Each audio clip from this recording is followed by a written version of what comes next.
Now, we've all heard stories of young people who have had rich relatives die and leave them a fortune. Now, they tend to buy big houses and flashy cars and go on holidays to exotic destinations. But have you ever heard of a cat being left a few million? Robin Hay tells us more about the legal implications of having money left to your pet. Good morning, Robin. How are you? Good morning. I'm very well. How are you? I'm very, very well, thank you. Now, this is very interesting because after the break, we're going to be talking about some of these pets that have been left exorbitant amounts of money. Yes. But what are the legal implications, and is it legal to leave money to a pet? It is legal. Despite what pets and their owners may think, pets are not people, so they're considered property under South African law. Wow. Sorry, Bob. But you can leave money in a trust to be used to look after your pet after you've died. Wow, that is incredible. Like I said, after the break, we're going to be telling you exactly more about that. But how does one add a pet to your will? Well, what you would do is you would execute your will as normal. You would leave all your, you'd decide who your heirs are going to be, and then you would create an honorary or testamentary trust.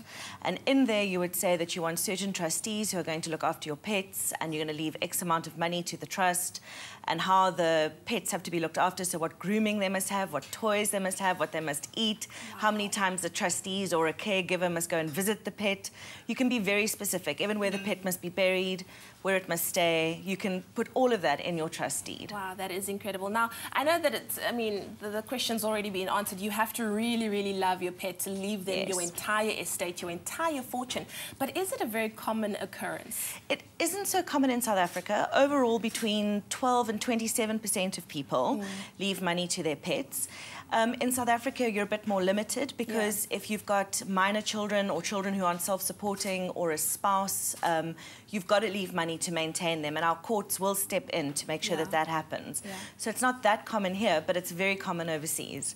People with too much money. People with too much money. Now, before the break, we were talking about Michael Jackson as an example of this, that left his estate to his chimpanzee. Well, he left $1 million dollars.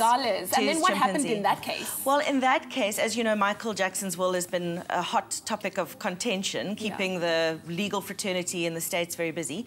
And so, in the end, the will was contested, and now his chimpanzee is living in a sanctuary without the $1 million. Sheesh, that's rough. He didn't have a good lawyer.